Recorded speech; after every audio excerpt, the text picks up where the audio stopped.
ओम शांति। आज 19/10/2024 की साकार मुरली से है।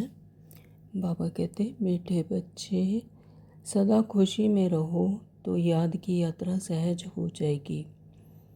याद से ही 21 जन्मों के लिए पुण्य आत्मा बनेंगे। प्रश्न किया बाबा ने, तुम्हारे सबसे अच्छे सर्वेंट व गुलाम कौन है? उत्तर दिया है, नेचुरल कैलामिटीज़ व साइंस की इन्वेंशन जिससे सारे विश्व का कचरा साफ होता है, यह तुम्हारे सबसे अच्छे सर्वेंट व गुलाम है। तो सृष्टि के निर्माण में इनका भी विशेष महत्व है। तो जो सफाई में मददगार बनते हैं, तो यानी सारी प्रकृति तुम्हारे अधिकार में रहती है। ओम शांति। मीठे मीठे रूहानी बच्चे क्या कर रहे हैं? बाबा पूछ रहे हैं। तो युद्ध के मैदान में खड़े हैं? खड़े तो नहीं, तुम तो बैठे हो ना। तुम्हारी सेना कैसे अच्छी है? इनको कहा जाता है रूहानी बाप की रूहानी सेना। रूहानी बाप के साथ योग लगाकर रावण पर जीत पाने को कितना सहज पुरुषार्थ कराते हैं। इस संगम युग पर बाबा हमें विकारों से छूटने की युक्ति बताते हैं, ज्ञान देते हैं। तो कितना सहज पुरुषार्थ कराते हैं, श्रेष्ठ कर्म करवाते हैं। तो तुमको कहा जाता है गुप्त वॉरियर्स, गुप्त महावीर, है ना। तो ये जो सब कुछ हो रहा है कार्य, ये क्या हो रहा है? गुप्त हो रहा है। तो इसीलिए कहा जाता है गुप्त वॉरियर्स, गुप्त महावीर। 5 विकारों पर तुम विजय पाते हो। तो उसमें भी पहले है देह अभिमान। सबसे पहला जो विकार है वो है देह अभिमान। बाप विश्व पर जीत पाने व विश्व में शांति स्थापन करने के लिए कितनी सहज युक्ति बताते हैं। तुम बच्चों ये बगैर और कोई नहीं जानते। तो हम बाबा के बच्चे ही यह सब कुछ जानते हैं। तो तुम विश्व में शांति का राज्य स्थापन कर रहे हो। वहाँ अशांति, दुख, रोग का नामो निशान नहीं होता। तो यह पढ़ाई तुमको नई दुनिया का मालिक बनाती है। बाबा ने और कहा है कि उठते बैठते बाप को याद करना है। उठते बैठते चलते फिरते बाबा को याद करना है सहस्रति से। तो दैवी गुण धारण करने हैं। दैवी गुण जो रोज़ बाबा मुरली में हमें सिखाते हैं, बताते हैं, तो वो दैवी गुण धारण करना है। तो यह बना बनाया ड्रामा है, कोई कोई के नसीब में ही नहीं है। योग बल हो तब ही विकर्म विनाश हो। संपूर्ण बने तब तो संपूर्ण दुनिया में आ सकेंगे। तो यह पढ़ाई है राजयोग की, बहुत सहज पढ़ाई है। कोई मुश्किल है? कोई मुश्किल नहीं है, यह सहज पढ़ाई है। बाप को याद करो और रजाई को याद करो।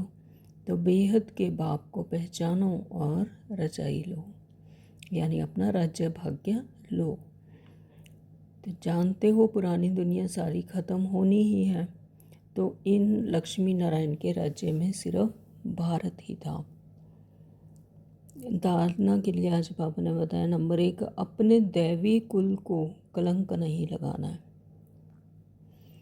गुलगुल बनना है, यानी पवित्र बनना है। दैवी कुल को कलंक नहीं लगाना, कोई भी गलत काम नहीं करना जिससे कलंक लगे। तो अनेक आत्माओं के लिए कल्याण की सर्विस कर बाप का शो करना है। नंबर 2, बाबा ने कहा संपूर्ण निर्विकारी बनने के लिए गंदी बातें ना तो सुननी है, ना ही मुख से बोलनी है। तब संपूर्ण निर्विकारी बनेंगे। ना बोलनी है, ना सुननी है। Hear no evil, talk no evil. देह अभिमान के वश हो कोई छीछी काम नहीं करने हैं। देह अभिमान के वश होकर कोई भी गलत काम नहीं करना। बाबा ने आज वरदान दिया है, मन मना भव के मंत्र द्वारा मन के बंधन से छूटने वाले निर्बंधन ट्रस्टी भव।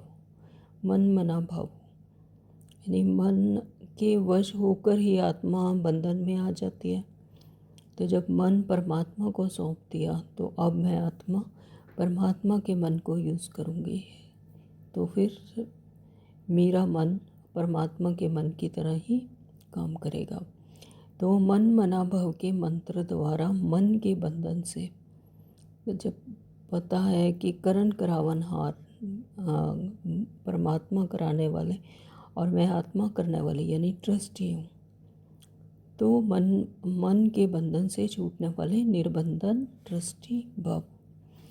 कोई भी बंधन है वो पिंजड़ा है, जैसे कि पिंजड़े में बंद है पंछी, तो पिंजड़े की मैना अब निर्बंधन उड़ता पंछी बन गई। जब मन परमात्मा को सौंप दिया तो पिंजरे की मैना अब क्या बन गई? निर्बंधन उड़ता पंछी। तो अगर कोई तन का बंधन भी है तो भी मन उड़ता पंछी है। अगर तन का बंधन भी है, देह का बंधन है, लेकिन मन तो क्या है? उड़ता पंछी। तो क्योंकि मन मना भव होने से मन के बंधन छूट जाते हैं। मन मना भव होने से मन के बंधन छूट जाते। प्रवृत्ति को संभालने का भी बंधन नहीं, ट्रस्टी होकर संभालते हैं। संभालने वाले सदा निर्बंधन रहते हैं। ट्रस्टी बनकर रहोगे तो निर्बंधन महसूस करोगे। तो गृहस्थी माना बोझ वाला कभी उड़ नहीं सकता। जब ये सोच लेंगे कि मैं ही करने वाला हूँ तो बोझ लगेगा, और जब ट्रस्टी बन जाएंगे तो फिर कोई बंधन नहीं। तो लेकिन ट्रस्टी है तो निर्बंधन है। और उड़ती कला से सेकंड में स्वीट होम पहुँच सकते हैं।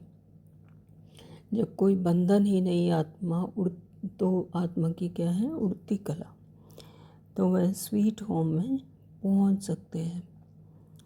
स्लोगन दिया बाबा ने, उदासी को अपनी दासी बना दो। उदासी कब आती है? जब मैं और मेरा आता है, मान अपमान आता है, तब आत्मा फंसती है, जब मन के वश हो जाती है। तो जब सब कुछ परमात्मा को सौंप दिया, अपना मन भी परमात्मा को सौंप दिया, तो फिर उदासी आ नहीं सकती। तो परमात्मा के बच्चों पर हमेशा खुशी रहती है। और तो बाबा ने कहा कि उदासी को अपनी दासी बना दो और चेहरे पर आने ना दो, हमेशा खुश रहो। ओम शांति। Thank you.